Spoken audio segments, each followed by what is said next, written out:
Labvakar, topošie tēvi. Vai mani var dzirdēt, redzēt? Lūdzu, būšu pateicīga jums, ja čatiņā kādu reakciju parāda. Jā, var dzirdēt. Labi, paldies jums. Būšu arī pateicīga, ja varbūt kāds parādīsies kamerā, jā, bet, tā nav piespiedu lieta, jā, ja nodarboties ar savām lietiņām un negribat rādīties, bet man būtu, protams, patīkami, ja kādu no jums es redzētu, bet, labi. Neredziet? Redzam. Paldies. Paldies jums. Nu, lūk, šodien ir kārtējā atklāta topošo tēvu lekcija, ko šad tad vadu. Tāda manas labdarības nolūkos topošiem tēviem. Zinu, ka arī mātes arī klausās ļoti bieži arī aizkulisēs, jo redz arī grib dzirdēt dažādas nianses, bet lekcija ir paredzēta tieši tēviem atklāti par to, ko var pastāstīt tieši vecmāte. Tā. Tātad pirmais, par ko mēs parunāsim šajā lekcijā, ir aizmirsu pieminēt, ka es ierakstu, jo vairāki lūdza, lai es ierakstu arī atsūtu, arī jums es atsūtīšu, mazums, kas var droši dalīties, protams, ar atsauksmi, jā, autora tiesības par mani un manu ārstniecisko iestādi, ko vadu, sagatavojot topošās ģimenes pieaugumam, ja? Tātad mēs šodien parunāsim par atbalstu, par iesaisti un izpratni, par to, ko tieši sagaida sievietes un ko tēvs un vīrieši spēj sniegt sievietēm. Jo, redz, mūsu daba ir pavisam dažādas, atšķirīgas. Ja vīrietim ir tāds uzreiz aicinājums iet un labot un meklēt kaut kādus tādus praktiskus lietišķus risinājumus kādai problēmai, savukārt sievietē brīžiem varbūt vienkārši gribās kādam pastāstīt kaut ko, padalīties ar savām jūtām, un tāpēc man tāds viens no pamata aicinājumiem vīriešiem brīžiem varbūt atvērt vairāk savas ausis, visas 4 savas ausis, ja, paklausīties, jo sievietes diezgan reti runā skaidri, viņa šad tad arī māja, un it īpaši šajā kutelīgajā bērnu gaidīšanas posmā, laikā, kad hormonu vētras ļoti plosās, ir īpaši dzemdību laikā, tad vīriešiem ir īpaši jāaktivizē savas tādas īstenas dziļas māņas, savu empātiju, jāatbalstot savu māti, un tam ir liela jēga un būtība. Tātad mūsu galvenais šodienas mērķis ir, protams, sagatavoties, jo zināšanas tā ir tāda kā pārliecība visiem, bet jo ir tīpaši praktiskam un tādam strukturētām būtnēm kā vīrieši, ja sievietes dažkārt ir tādas kā pa gaisu, ja, ka vīrietim, protams, tas, ko viņi zina, viņi jūtās spēcīgāki, ja, viņi jūtās pārliecinātāki, un līdz ar to arī spēja būt tādam klātesošam, labam ģimenes balstam, ja. Un, cerams, ka pēc lekcijas jūs sapratīsiet mazliet vairāk par sievietes, sievišķo dabu, par fizioloģiskiem procesiem, kurām iet cauri sievietes grūtniecības laikā, dzemdībās un vēl jau vairāk pēcdzemdību periodā, kas brīžiem ir ļoti liels izaicinājums ģimenēm kā tādām, un brīžiem, kāpēc ir tik daudz arī tās pēcdzemdību depresijas, jo pāri bieži vien nav sagatavoti tam, ka labi, viens ir hormoni ir auguši pakāpeniski, adaptējušies, jā, laika gaitā, cikla gaitā un grūtniecības laikā arī, bet kad pēcdzemdībās tie krasa krītās un nomainās pret citiem, tad pāros bieži vien ir sagaidāmas tādas, diezgan lieli jautājumi, ja, pret kuriem varbūt vajadzētu sagatavoties iepriekš, jo zināšanas ir tas, kas mūs stiprina, un zināšanas pārliecina varbūt ķermeni, ka varbūt tas viss ir risināms, un galvenais ir saprast, kas ar tevi notiek fizioloģiski pirmām kārtām. Tātad, nu, kas tad ir tas tēva uzdevums? Pirmkārt, protams, ir veicināt drošu vidi un aktīvu iesaisti ģimenes dzīvē. Un arī šajā tādā pārmaiņu laikā, jo redz, nu, agrāk vispār tāds atbildība par tādu drošumu,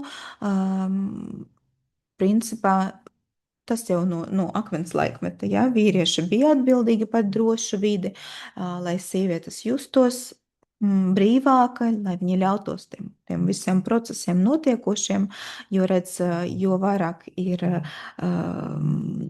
stresa hormoni, jo lielāks ir kortizols, jo vairāk tas tiek apslāpēti visi šie fizioloģiskie procesi.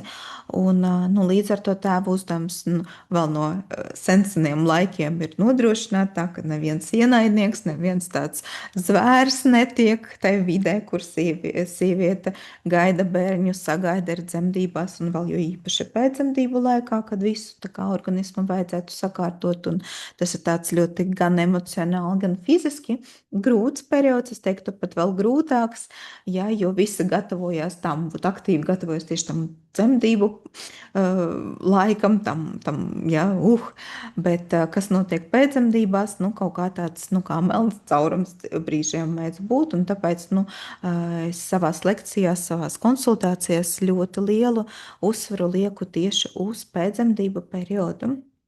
Jo tam ir pat, es teiktu, būtiska nozīme, un tēva uzdevums tur ir īpaši svarīgs, jo, redz, jūs esat klāt, jūs redzat, kas notiek, un depresija nav nekāda tāda iegriba, un nav nekas tāds izdomāts, un nav nekāda kaprīze, tas ir tiešām tādi, nu, fizioloģiski, hormonāli procesi smadzenēs pirmām kārtām, kas īstenībā pakļauj visu sievietes izpausmi, ja, kā viņa izturās, viņa neko nevar darīt. Un ir tas raudulīgums, un ir tās skumjas, un tā skaitās fizioloģija, un, nu, sociums saka, nu, ko tu tur, tev piedzima bērniņš, ko tu tur, nezinu, te čīksti vai kaut kāda tāda noskums ir priecāties, taču jāpriecājās, ja tāds sociuma spiediens, bet īstenībā, nu,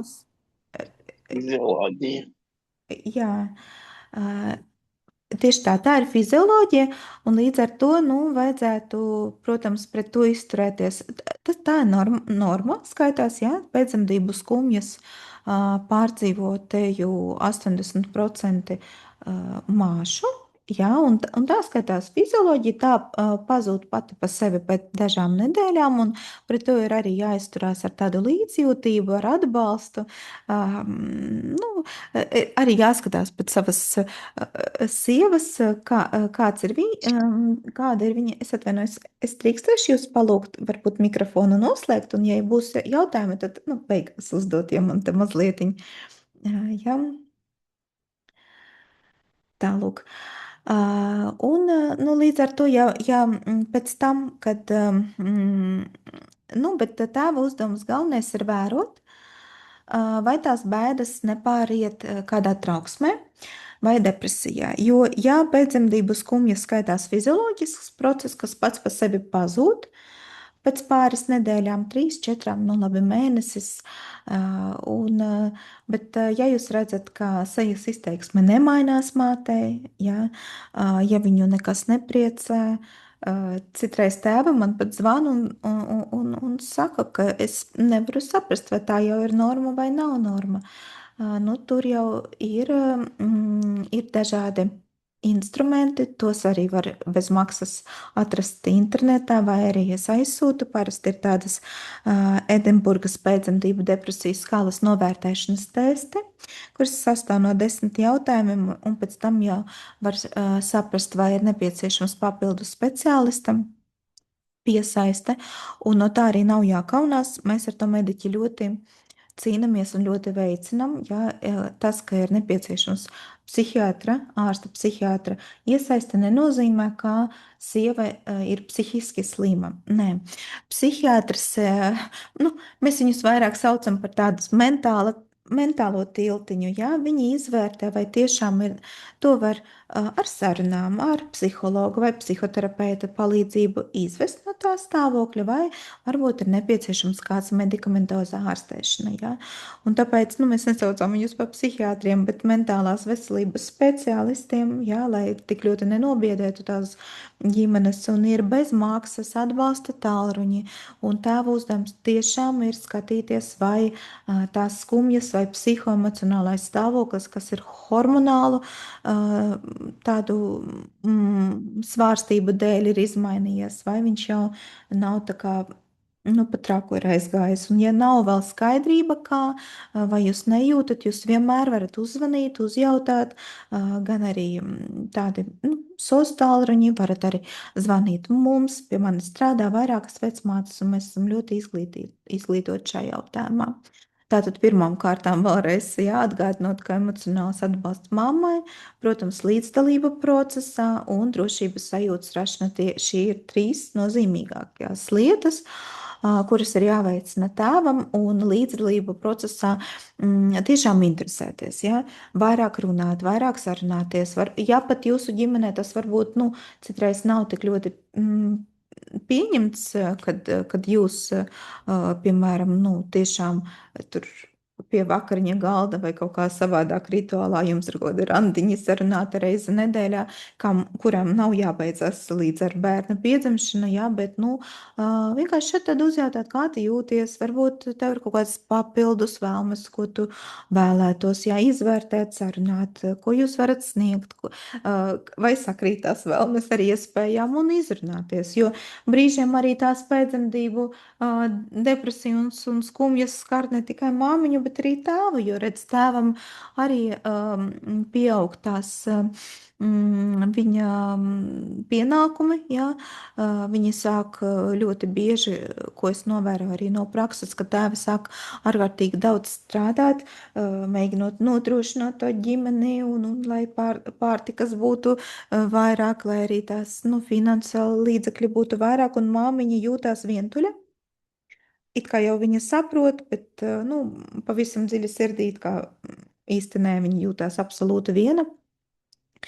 Un nesanāk ne laiks, ne enerģija, nekas to visu izrunāt, bet, kad, nu, tēvs pats no sevis, jums jau arī ir jūtas palielam, vai ne, vīrieši, jums arī ir jūtas ne tikai bada sajūta, ja jūs arī varat pateikt tas, ka jūs cenšaties, un sieviete arī to visu sapratīs, un jo vairāk jūs komunicēsiet viens ar otru, jo stiprāka būs jūsu ģimene, jo, redz, ar bērņa nākšanu, nu, vairs nekad nebūs tā, kā ir bijis iepriekš.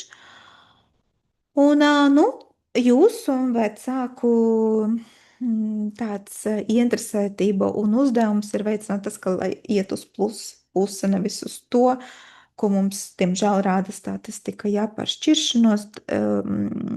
To statistiku negribu par to runāt, jā, bet, nu, vienkārši vajag mazliet piedomāt pirms, jā.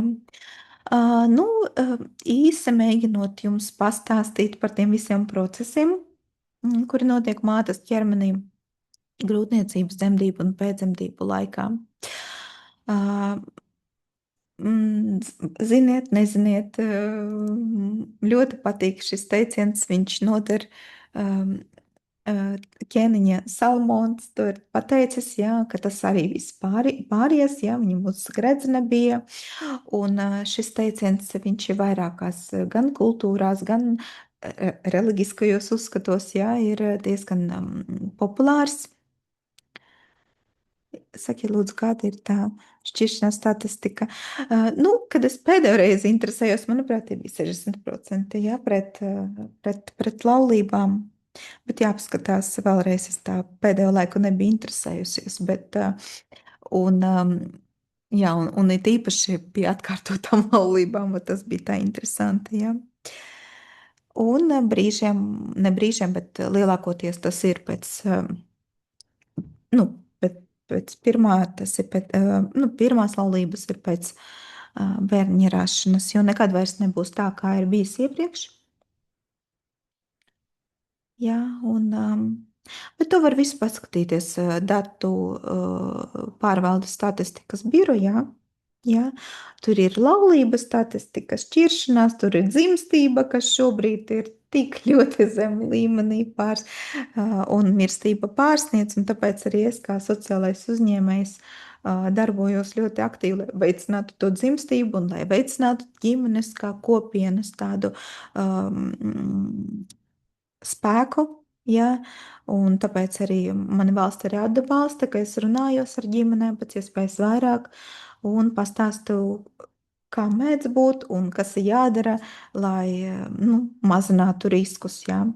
Un šī frāze es ļoti gribētu, lai jūs viņu atcerētos un ne tikai attiecībā uz tām sievietes hormonāliem cikliem, ja, kas ir gan katrā mēnesī, kad sieviete nav grūtniece, gan grūtniecības laikā, gan pēcdzemdībās. Jā, atcerieties, ka tas viss arī pāries, tas tiešām pāries. Jā, un ar vēsu prātu, nu, jo ir pārmaiņas vienmēr ir grūts laiks, jā, bet, atkarībā kā mēs kāda ir nokrāsa, ko mēs sniedzam šim visam pasākumam. Pašās dzemdībās, jā, sekot mātes norādēm. Jā. Šeit ir svarīgi, tomēr mums ir koncentrēta pacientes koncentrētā aprūpe. Un tas, ko īstenībā jūt un domā māte, tam arī būtu jāseko. Gan mediķiem, gan arī atbalsta personālam, ja? Gan arī nevajadzētu uzspiest to, kā jūs to vēlaties. Ja māte vēlās šādi, tad ir jāuzklausa. Ja jums šķiet, ka tas ir galīgi jāģigārni vai kaut kā tā, protams, jūs bērna tēvs varbūt kaut kā mīļi vajadzētu parunāt un varbūt nosliecu, parunāt. Vienmēr sakot sarunā, varētu izrunāt to dzemdību scenāriju. Tāpēc ļoti būtiski ir pirms dzemdībām vispār pat, lieliski būtu, ka vispār pirms laulībām, apsēsties uz tādu lietišķu sarunu, var teikt, tā mājās pie galda, lai tā būtu tēja, cerams, ka ka plānojot grūtniecību un tā tālāk, kāda vīna glāze jums ir atlikta uz kādu laiciņu, jā, cerams, ka pavisam, bet, parunāt tiešām būtiski un, līdzīgi nevis vienkārši kā es vēlētos un vispār kā būtu rožains lauks un tur vienreči, jā, bet, konkrēti pa punktiem izietu kā līgums, jā. Kā jūs redzat, kā jūs, principā, redzat jūsu dzīvi, kā jūs redzat, lielos vilcienos, saskaņot, ja, jūsu abu kopā redzējumus un paskatīties, kas jums ir ļoti būtiski un saskanīgs, kas jums liekas galīgi nē. Jo savādāk, ja mēs nerunājam, tas piepaši dzīvē kā lemts un likts izspēlēt, un tad ir neliels tā kā konflikts, jā, starp tā mūsu gaidām un realitāti. Un līdz ar to, it īpaši dzemdībās ir jāizrunā, kā tu, kā māte redzi, jo, sievietes jau sevi pārzina vairāk, ja? Dažām patīk pieskārieni, dažiem liekas rokas no manis, ja? Citreiz māmiņas tiešām negrib, lai tas partneris būtu līdzi.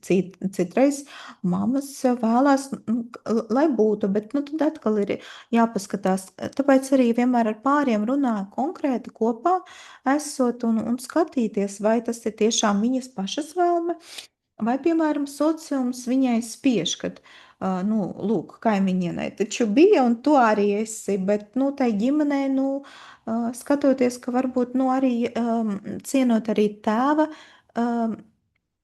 tādas, kā gaidas un ekspektācijas, ka varbūt viņš nemaz nevēlās tā būt tai dzemdībās, un tāpēc arī to vai nav iespējams, ja citreiz varbūt tur darbs vai kaut kā tā, tad vienmēr to ir visu jāizrunā pa labam, jā, piedāvāt šobrīd ir diezgan daudz, piemēram, tās pašas dūlas, jā, vai, sarīkot fizisku komfortu, jā, tai mātei parunāt ar viņu un komunicēt, sagādāt attiecīgu personālu, kas, manuprāt, tiešām ir labs gājiens no vīriešu puses, jā. Pirmās nedēļas pēc barošanas, ja, nu, organizatoriski palīdzēt, ja, nu, varbūt arī pirms tam izrunāt, un arī izvērtēt arī savas iespējas, ja, ko jūs varētu sniegt, jo, nu, mazuļi ir dažādi, absolūti dažādi, un kā viņi izturēsies pēc dzemdībām, neviens nevar zināt, kāda būs nervu sistēma, ja, tas ir absolūti jauna personība, kas ienāks, ar viņu būs jāiepazīstinās, ar viņu būs jāiemācās sadzīvot, jā, un organizatoriski pārzinot sevi, pārzinot arī iespējas, pārzinot arī, piemēram, dažādas nu, palīdzības iespējas, ko var arī no kāda personāla dabūt, tās pašas PEP, mammas pirmās psihoemocionālās palīdzības, nu, lietiņas, kas var atvieglot, palīdzēt un pirmām kārtām nodrošināt, protams, atpūtu mātei.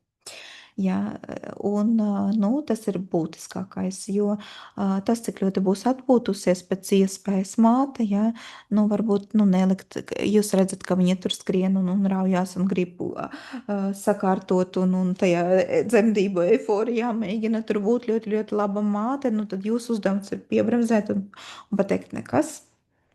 Nekas traks nebūs, ja trauki nebūs nomazgāti vai grīda nebūs nomazgāta.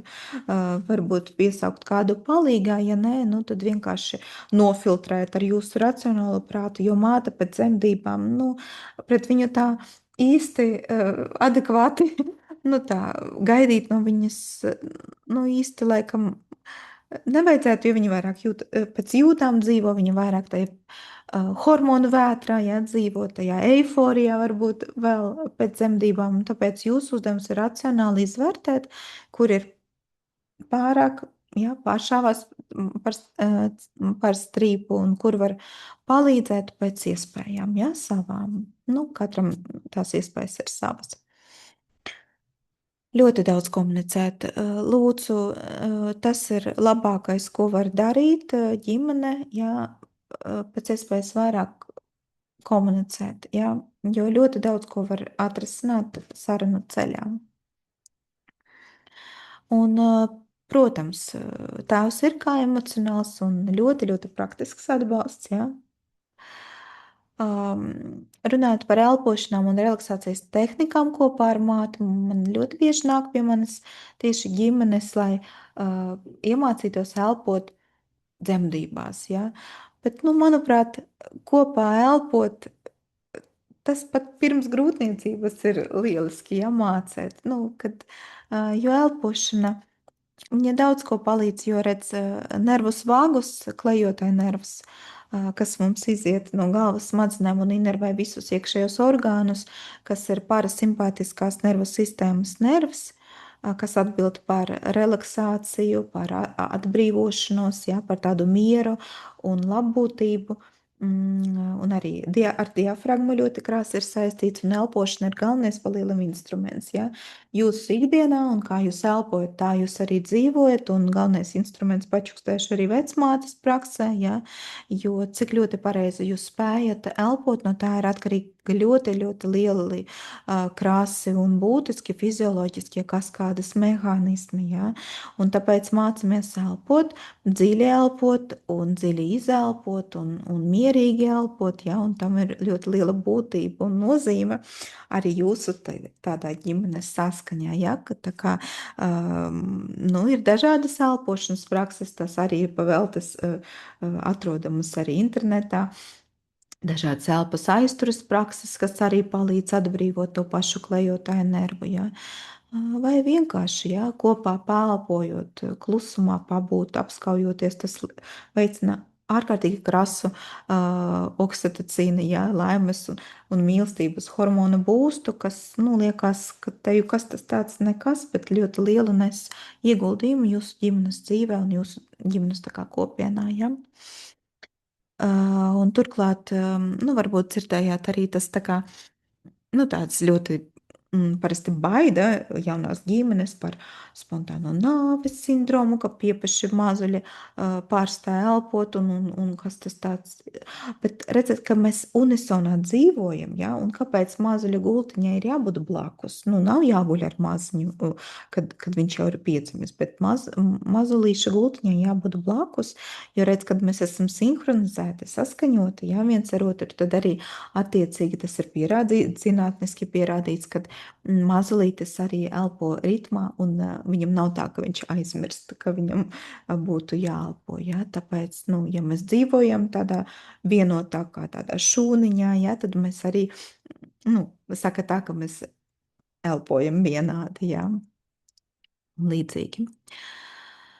Nu, pirmie mirkļi, āda, ja, kontakts, kāpēc ir tik ļoti būtisks, ja māte nevar nodrošināt māte āda kontaktu, tad liek tēvam, jo uz ādas ir mikrobioms, bērniņš piedzimst sterils, un viņam ir obligāti tā kā jāsaņem mikrobioms, un tā būs jūsu tā ģimenes, ja, tāda, nu, iezīme, ja. Un līdz ar to tas ir ārkārtīgi būtiski ne tikai dzemdību zālē, bet arī pēc tam, pēc iespējas vairāk, ja, jo mazulītis turpina attīstīties, nu, tās skaitās ceturtais trimestris pēc dzemdībām, un jo vairāk viņš tiks apčubināts, jo vairāk viņš tiks, nu, pieskārienu viņam veicināta, nu, savā ziņā tāda pasīva vingrošana, ja, tad arī, nu, pierādīts, ka viņš ir kognitīvi attīstās vairāk, un viņš ir mierīgāks un jūtās drošāks, ja. Bet, nu, katram ir individuāls, protams, scenārijs. Ārkārtīgi svarīga tēma ir tuvība, pārattiecības un intimitāte, jo, kā zināms, pēc dzemdībām ir kāds posmiņš, kad, nu, neiesakam mēs tādu tuvību ar penetrāciju, kā nu, seksu mēs neiesakam, protams, kamēr viss dzīst, kamēr ir izdalījumi pēc dzemdībām, asiņošana, jo tas tīri higieniski nav labi, un kamēr, ja gadījumā ir šuves, un tā tas var palielināt vienkārši infekcijas risku, bet tas nenozīmē, ka sieviete paliek un vīrietis paliek neaizskarams, un māte paliek māte, un vairs pārstāv būt par sievieti. Un tāpēc es jūs aicinu jau laicīgi padomāt par to, kāda varētu būt jūsu pašu ģimenes rituāli, kā jūs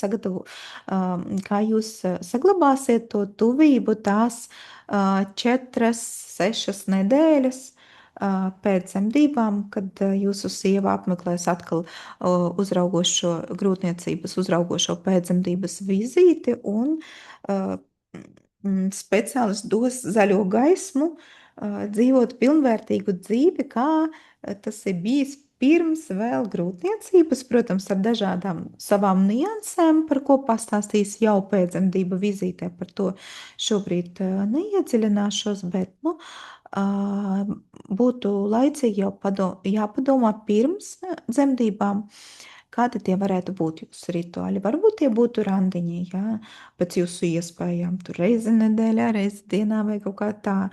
Protams, pieskārieni, jā, izpētīt, kāda ir jūsu partnera mīlestības valoda. Var paskatīties, man ļoti patīk Gari Čampman grāmata 5 mīlestības valodas, jo katram ir dažādas mīlestības valodas, kā viņš izpauž savu mīlestību un attiecīgi sagaida arī pret sevi. Kādam ir tās dāvanas, kādam ir pieskārieni, kādam ir atbalsta vārdi vai palīdzība, jā. Nu, attiecīgi katram ir savs, jā, vai, piemēram, laiks kopā pavadīts kā 5. mīlestības valoda, un vienkārši uzjautājiet savai sievai, kāda tev šķiet mīlestības valoda. Nu, varbūt nav tā, ka tikai vienu un visu, bet vienmēr sakot, ir vairāk izteikti. Un ja viņa pateiks, ka man, piemēram, es jūtos mīlēta, kad man dāvina vairāk dāvanas, nu tad nav jau obligāti tai summā, dāvanu summā ziņas, bet mazi kaut kādi tur mazas niansītas. Un tad viņa varbūt jums šķiet, ka tas ir galīgi, nu, vispār nav priekš manis, man dāvanas nenozīmē neko. Bet, kad jūs zinat, kad jūsu sievai tas nozīmē visu, nu, tad atnesiet viņai lieku tulpīti, ja? Nu, viņai būs ļoti patīkami, viņa jutīsies mīlēta, ja? Pieskārienu un intimitāti, nu, vairāk apskaujot, pieskaraties viens otram. Ir dažādas variācijas, un esiet, vienmēr sakot, radoši, ja, lai jūsu intimitāte saglabājās, jo intīma dzīve, ja, dzimuma attiecības, seks, nu, tas ir tā kā līme attiecībā, ja, parasti tas ir tā kā pirmais, kas izzūd, un tas ir tā kā lakmusa papīrītes, ja. Un, nu, vajadzētu rūpēties, lai tas saglabātos savās tādās formās, ja. Paldies jūs, kad apmeklējat kursus. Tas nozīmē, ka jūs jau interesēties, bet, nu, cenšaties lasīt vairāk, bet skatīties un kūrēt, lai tas informācijas apjoms būtu kvalitatīvs. Jo šobrīd nu, es personīgi savā praksē saskaros ar to, ka ir ārkārtīgi daudz informācijas, kas iet pretrunā viena otrai, un tāpēc nu, es vienmēr aicinu izvēlēties tādu nu, vienu nu, vai pāris resursus, bet tādus uzticamus, pārbaudītus, vēlamus, lai es tā stāvētu vienmēr certificēts, kvalificēts, tāds izglītots un ar pieredzi mediķis, kurš ar savu vārdu garantē to informāciju, ko viņš sniedz. Nemeklēt, lūdzu, nemeklējiet atbildes čatos, GPT un viss kaut kas tāds. Tur ir, zināt, kā pēc principa garbage in, garbage out. Jā, un tad attiecīgi rodās tāda kognitīva disbalanse, jo nu, ļoti pretrunīga informācija, tīpaši no visādiem avotiem, no citām valstīm avoti, viss tiek sakopots un izsniegts, pasniegts struktūrā, un liekas, ka ir īstais, bet, nu, ja tu pārzini to tēmu dziļi, tu saproti, ka galīgi nebūs tas. Un tāpēc tiešām izvēlēties savu uzticamu, labāku speciālistu, parunājiet ar saviem tēviem, kuriem vēlams ir tāda objektīva, adekvāta pieredze. Jā. Es jums ļoti novēlu, ka jūs būsiet tas viedokļu līderis savā komunā, savā sabiedrībā, jā, kurš spēs arī būt tāds līderis un vadošais tāds eksperts savā ziņā, jo, nu, Dieva dēļ nemeklēt atbildes visādos fórumos, jo pēc mārketinga principa redz, tas, kas ir neapmierināts, nedz ar servisu, nedz ar kaut kādām tādām lietām, kas ar viņu noticies, viņi tur pastāstīs visai pasaulē, ja? Vismaz 11, ja, pēc pētījumiem cilvēkiem vismaz, nu, bet tagad internets plašs. Tas, kam viss likās ok, viss apmierināja, viņi maksimums pastāstīs trim, bet paliks vienkārši mājās klusām apmierināti ar dzīvi, ja? Un tāpēc mēs dzirdam ļoti daudz baiļu stāstu, ka dzemdību tur aprūpe bija kaut kāda tur ne tāda, kāda tur bijis gaidāms, ja, kā piedzvēkšņu viesnīcas kurortā vai kaut kā savādāk, ja, un tad attiecīgi māte un tēvi šo te visu saklausās un jau iet kā uz kara lauku, ja, pie mediķiem, un rodās tāda, nu, ne sadarbība, bet vairāk tāda tā kā pārbauda, un tas, nu, galīgi neveicina to visu sadarbību. Jautājums. Tad tas ir normāli, ja ir zudusi seksualitāte starp mums 6. grūtniecības mēnesī. Nu, zināt, normāli nav normāli. Man jau trūks dati, vai nebija kāda kontraindikācija no uzraugušā speciālista, vai nav draudi, piemēram, spontānām dzemdībām, asiņošanai, tur priekšlaicīgas augļūdeņas noplūdes, tad ir, protams, kontraindicēti. Kad normāli, ka vienkārši negribās, nu, Ja jūs jautājat man, vai tā ir norma vai nav norma, man laikam drīzāk gribētos teikt, ka tā nav norma. Tas pa kaut ko signalizē, ja nav citi, ja tādi kontraindicējošie faktori, kā tādi fizioloģiski, nu, vajadzētu parunāt, kas par lietām. Un visbiežāk tās ir atkal tās pašas bailes. Ja? Tās pašas bailes vai kompleksija vai hormonāla procesa, nu, tur jāskatās dziļāk, jā, tur jāmeklē iemesls, un no kura puses atkal, ja tā seksualitāte ir zidusi, vai nu vīrietis vairs negrib, ja, nu, tur tādi psiholoģiski momenti. Vai sievietē, ja, nu, tur ļoti jāskatās individuāli, ja, tā kā, ja ir vēlme, jūs droši varat atnākt arī uz konsultāciju, parunāt un attiecīgi nu, meklēt dažādus risinājumus, lai to jālabo. Jo, redziet, kā nu, seksualitāte pati pa sevi un tāda tuvības sajūta, nu, tas rada to lielisko piedzīvumu un sajūtu, ko ir jāpiedzīvo gan mātei, gan tēvam, gan arī bērniņam, jo topošais bērniņš jau jūt absolūti to pašu, ko jūt māte. Jā. Nu, tā ir lakmusa papīrītes, bet nu, jāpēta dziļāk. Tā kā, ja vēlaties, droši jūs varat ieplānot, mēs ar jums izrunāsimies, es jums piedāvāšu, kāda varētu būt iespējamie varianti. Tā kā tā, nu, paskatīties, kad jau maziņais ir klāt, jā, paskatīties, kādas varētu būt tur maiņas, kādas varētu būt, varbūt iepriekš sagatavot, iesaldēt kādu ēdienu, lai būtu, jā, sarīkot, piemēram, kontaktus, jā, ar kuriem jūs varētu sazināties mazums kas, jā, diezgan daudz speciālistu, tie paši psiholoģi, kas nodarbojas, tās pašas dūlas, pēdmāmas, arī patronāža vizītes, arī vecmātes brauc atbalstīt krūtzīdīšanā un vispār ģimenes tādos kutelīgajos jautājumos, jā, nu tā. Kursi šobrīd ir diezgan daudz, jā, bet nu, izvērtēt arī kursus, jo man tēvi paši ļoti bieži saka tā, ka izgājām tik daudz kursus un nekas nedara, jā, visi pavelti un neko neiemācījāmies, un tāpēc es atkal tomēr aicinu vairāk nu, izvērtēt, jā, kur jūs ieguldat savus līdzekļus, savu laiku, un iespējams, ka nevajag nemaz tik daudz kursus, pietiek vienkārši vienu, divas pāris reizes satikties ar speciālistu, kurš sniedz tieši jautājums, atbildes tieši uz jūsu jautājumiem, jā. Un, nu, mans, piemēram, kā vecmātes galvenais uzdevums ir tiešām atkust, kur ir tā kā norma, kā jūs jautājat, un kur nav norma, kad vairs ar dabiskiem līdzekļiem un tādiem nu, praktiskām izprakses iemaņām varētu līdzēt un kur varētu tiešām vērsties uz papildus piesaistošiem speciālistiem. Ja? Tā kā iemācīties klausīties, uzdot jautājumus, būt pacietīgiem, jutīgiem, elpot dziļi, atcerēties ķēniņa Salamona un tas arī viss pāries, protams, jā. Un ļoti, ļoti, ļoti būtiski ir tēvi mīļie rūpēties par savu psihoemocionālo labsajūtu. Jā, neaizmirst, tā ir arī cita galējība, ko es arī nereti sastopu pēcdzemdību vizītēs, kad tēvi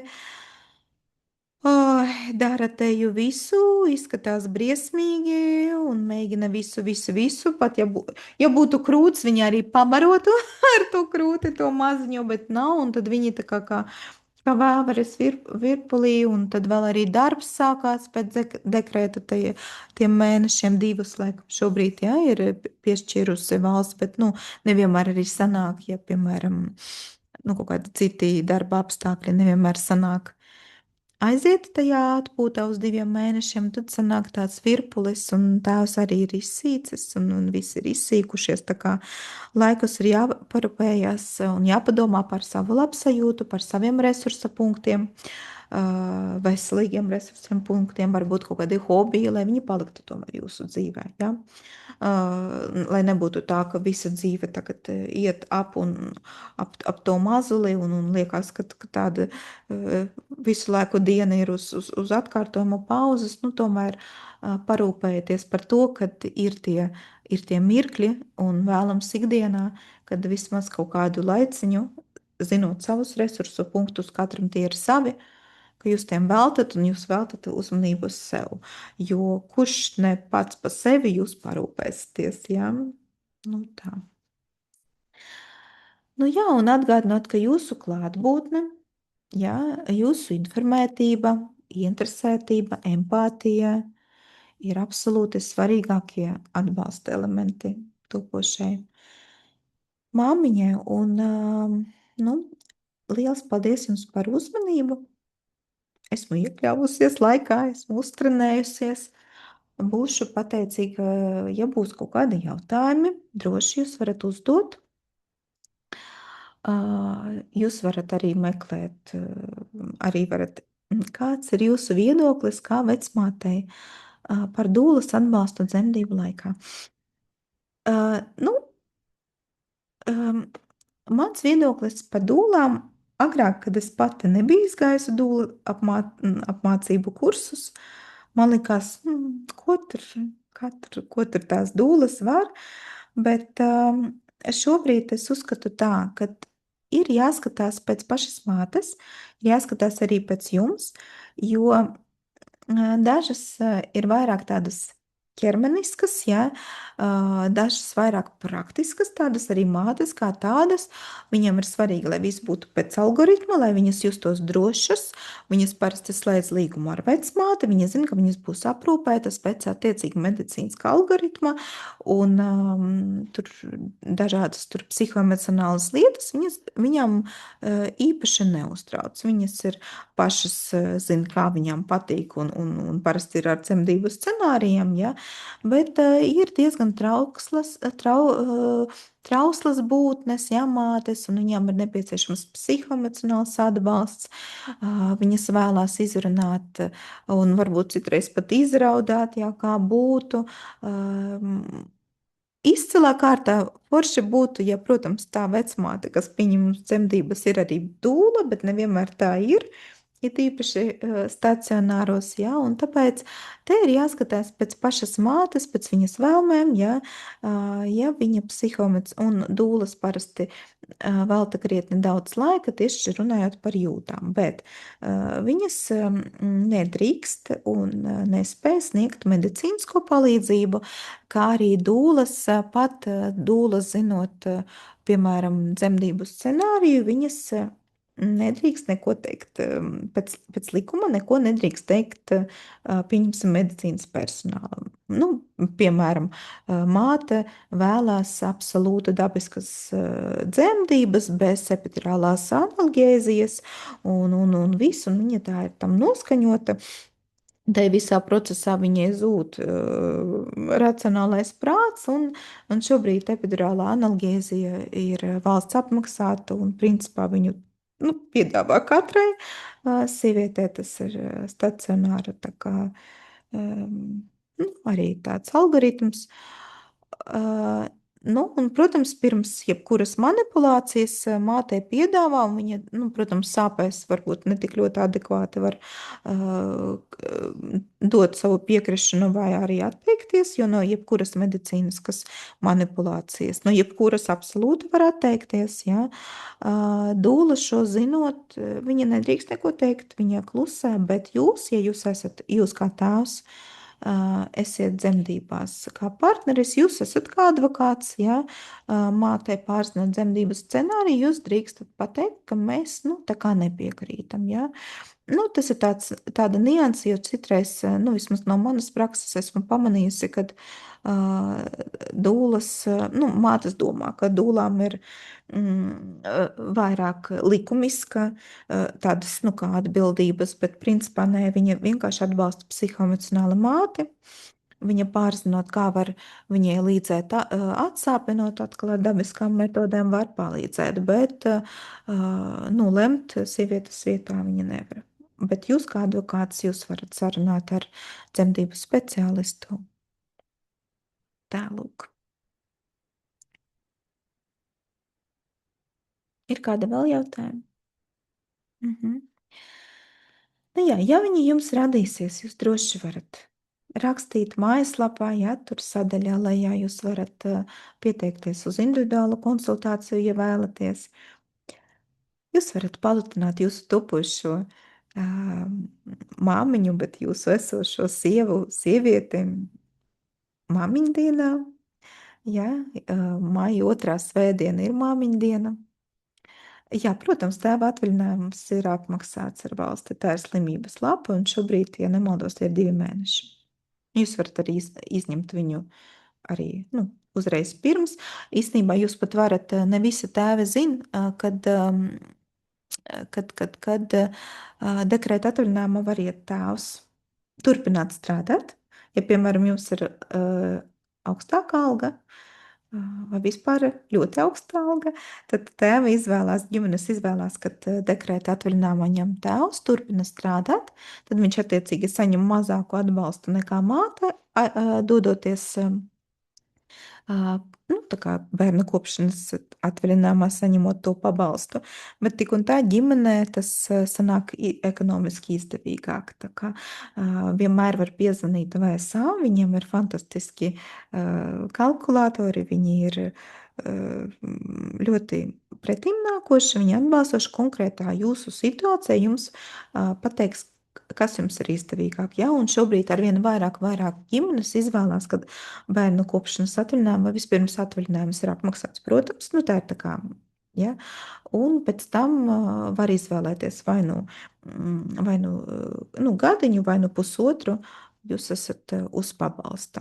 Ja? Un bērnu kopšanas atvaļinājums un pabalsta, tas ir divas dažādas lietas. Diezgan sarežģīti, bet šobrīd, pat cik dzimstības līmenis ir tik ļoti krities, valsts ir devuši tādu motivāciju. Tālūk.